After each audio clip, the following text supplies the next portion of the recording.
Noi abbiamo visto nel 2022, in quest'ultimo semestre, un forte affievolimento della crescita, ormai siamo arrivati a un livello di crescita quasi zero, no? Anche in Veneto. Nei primi 6 mesi del 2022 l'economia del Veneto è cresciuta del 6% rispetto allo stesso periodo dell'anno precedente, ma da quest'estate l'indicatore elaborato dalla Banca d'Italia sullo stato di salute della regione è iniziato a calare drammaticamente, collocandosi a settembre in territorio negativo per la prima volta dall'estate 2020.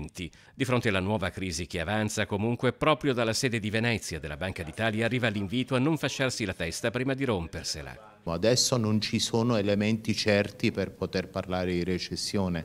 Le stime per l'andamento dell'anno prossimo oscillano tra un lieve risultato positivo e un risultato negativo di un punto e mezzo percentuale. Il 2023 sarà un anno difficile in un quadro in cui già oggi l'incertezza e l'inflazione rappresentano due fattori destabilizzanti. La crisi è globale ed innescata in primo luogo dagli aumenti dei costi energetici che hanno indotto molte aziende a cercare una via di fuga dai rincari. Nei primi 6 mesi dell'anno le imprese hanno cercato di rinegoziare i contratti, hanno cercato di traslare gli aumenti delle materie prime, quindi anche dell'energia, sui prezzi, o hanno ridotto i loro margini.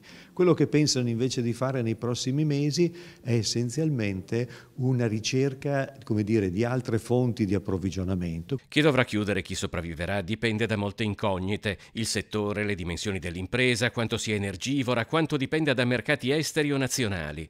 Ma nel 23 il Veneto dovrebbe reggere l'urto, per quanto fatturato nel 22, per l'iniezione di fondi del PNRR, per quella selezione naturale di aziende provocata dalla crisi finanziaria del 2008 e da quella del Covid. Anche nel Veneto noi abbiamo imprese abbastanza consolidate e questo è confermato dall'offerta di credito che in questo momento viene offerta tranquillamente.